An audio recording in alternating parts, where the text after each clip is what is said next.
Maaf, sebuah kata sederhana yang semua orang bisa mengucapkannya dengan jelas. Bahkan anak kecil yang baru belajar bicara pun itu bisa mengucapkannya. Namun pada kenyataannya, pada kejadian-kejadian tertentu, kata ini susah sekali untuk keluar. Apalagi yang berhubungan dengan memberikan maaf. Iya, memberikan maaf itu ternyata lebih susah daripada meminta maaf. Banyak orang yang tidak mau memberikan maaf kepada seseorang yang telah menyakitinya. Mereka lebih suka menyimpan dendam dan membawanya sampai mati, daripada harus memaafkan orang yang telah melakukan hal-hal yang melewati batas itu. Mereka beranggapan, jika ia tidak memberikan maaf kepadanya, maka sesungguhnya ia telah menghukum orang tersebut, telah menghukum orang yang bersalah tersebut dengan perasaan menyesal dan perasaan bersalah. Sehingga dalam benaknya ia berkata, "Heh, dia telah menyakitiku. Mengapa aku harus memaafkannya? Dia perlu menderita, sama seperti dia menyebabkan aku menderita." Ya, ini merupakan fenomena yang banyak sekali terjadi di lingkungan kita. Namun, apakah hal seperti ini adalah hal yang benar dan sehat menurut psikologi? Mari kita simak penjelasannya.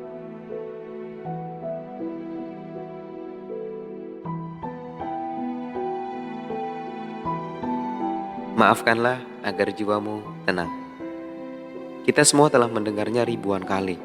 Namun, masih cukup jarang dari kita yang memahami kalimat tersebut dengan benar. Kita senantiasa berpikir, kenapa kita harus memaafkan seseorang yang jelas-jelas telah melakukan salah dan menyakiti kita. Nelson Mandela pernah mengatakan, kebencian itu seperti kita meminum segelas racun. Namun, kita berharap racun tersebut dapat membunuh musuh kita. Kita yang meminum racunnya, namun kita berharap musuh kita yang akan terbunuh. Sungguh, sebuah analogi yang luar biasa cocok untuk kita gunakan dalam pembahasan ini. Kita harus tahu, memaafkan itu adalah sebuah hal yang sangat penting. Untuk siapa? Untuk kebaikan diri kita sendiri, bukan untuk orang lain. Jika kita merasa dengan tidak memaafkan, berarti kita telah menghukum orang yang bersalah tersebut. Itu sebuah kesalahan. Sesungguhnya, kitalah yang lebih terhukum. Sesungguhnya, kitalah yang lebih merasa menderita, bukan orang lain. Karena kita yang telah meminum racunnya, bukan orang lain. Stephen Hayes mengibaratkan, orang yang tidak memaafkan itu seperti orang yang terkena sabetan celurit dan membawa celurit tersebut kemana-mana. Bukan hanya itu, ia pun membawa tangan dari orang yang telah melukainya tersebut kemana-mana juga.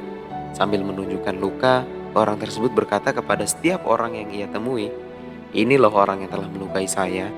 Ini loh orang yang telah membuat saya terluka. Ini loh orang yang telah menyakiti saya," dan lain sebagainya. Hari demi hari, ya, hari demi hari ia terus melakukan itu. Sampai kapan? Ya sampai ia mau memaafkan. Nah, bila metafora ini kita lihat di dunia nyata, maka apa yang akan terjadi dengan orang seperti ini? Tentu saja orang tersebut akan kehabisan darah dan berakhir meninggal dunia. Maka wajar jika orang yang memiliki dendam, jika ia selalu merasa kehilangan tenaga, selalu merasa kecapean, selalu merasa depresi dan menderita selama hidupnya. Ya, karena dia kehilangan darah akibat luka yang disebabkan oleh sabetan celurit tersebut. Ada 3 hal yang biasanya dilakukan oleh orang yang tidak bisa memaafkan. Yang pertama, ia selalu mengingat-ingat orangnya, mengingat-ingat si pelaku. Selama orang tersebut masih mengingat-ingat orang yang melukainya, maka akan semakin susah untuk menyembuhkan lukanya. Karena biasanya orang yang tidak bisa memaafkan ini, ia selalu mengingatnya. Padahal orang yang melukainya mungkin sudah pergi entah kemana, tapi ia tetap menghadirkan orang tersebut di benak pikirannya. Jika menurut paham psikodinamik, ini disebut dengan introjection.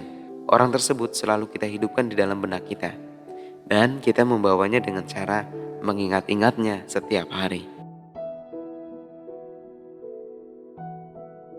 Yang kedua, mengingat celuritnya. Celurit itu tools, ya, alat yang digunakan untuk melukai kita. Bisa berupa kata-kata, tindakan, ekspresi wajah, gerak tubuh, yang kesemua itu kita persepsikan menjadi hal yang tidak menyenangkan dalam benak kita. Lalu selanjutnya apa? Menahan rasa sakit. Ya, yang ketiga adalah menahan rasa sakit. Celurit yang masuk ke dalam tubuh, namanya celurit dengan bentuknya yang bengkok. Bila masuk ke dalam tubuh kita, maka ia akan mengait tubuh kita. Karena mengait, maka ini menimbulkan efek sakit yang luar biasa.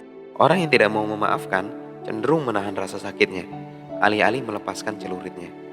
Karena memang cara melepaskannya perlu sangat hati-hati ya, karena memang benda ini sangat berbahaya. Lalu, bagaimana cara untuk menyembuhkannya? Tentu kita perlu melepaskan ketiganya dengan cara yang berurutan. Melepaskan tangan orangnya terlebih dahulu, lalu melepaskan celuritnya, lalu membersihkan luka dan menguras darah-darah kotor yang ada dalam tubuh. Setelah itu, barulah kita mengobati lukanya. Kegiatan memaafkan ini memang sulit untuk dilakukan. Tapi, sulit bukan berarti tidak mungkin, bukan? Selama untuk kebaikan, kita lakukan yang terbaik. Kebanyakan orang baru mau memaafkan, itu harus nunggu orang yang bersalah tersebut untuk meminta maaf terlebih dahulu. Nah, berharap orang yang zolim, orang yang bersalah tersebut untuk meminta maaf, ini sebuah tindakan yang salah. Memaafkan itu untuk kebaikan diri kita pribadi, sebuah tindakan intrapersonal yang tidak ada hubungannya dengan orang lain. Bisa jadi orang lain yang menyakiti kita, tapi tindakan memaafkan ini sepenuhnya ada dalam diri kita. Jadi jangan biarkan luka tersebut ada dalam diri kita. Semakin enggan untuk memaafkan, maka sesungguhnya kita sendirilah yang lebih zolim daripada orang yang menyakiti kita. Kenapa? Karena bisa jadi orang tersebut menyakiti kita hanya dalam waktu yang sangat singkat. Apabila menghina, mungkin menghinanya juga tidak lebih dari 5 menit.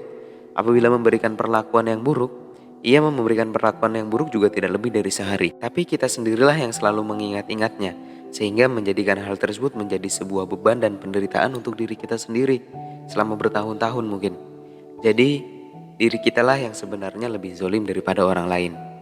Kita juga perlu tahu bahwa ketika kita memaafkan, berarti kita telah memberikan hadiah kepada diri kita sendiri, memberikan kebebasan kepada mental kita, kepada emosional kita, kepada spiritual kita.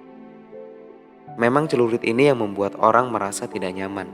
Celurit ini yang sering sekali membuat orang mengalami stres dan trauma.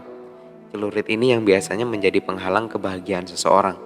Celurit ini juga yang kemudian membuat seseorang merasa hidup segan, mati pun enggan. Terlepas di sana ada orang yang memberikan luka kepada kita, tapi yang bisa menolong diri kita sendiri, ya cuma diri kita sendiri. Bukan dia, bukan orang lain. Jadi, mari kita belajar untuk saling memaafkan. Untuk cara mengobati luka dan melakukan pemaafan akan ada di video selanjutnya. Jadi, jangan kemana-mana.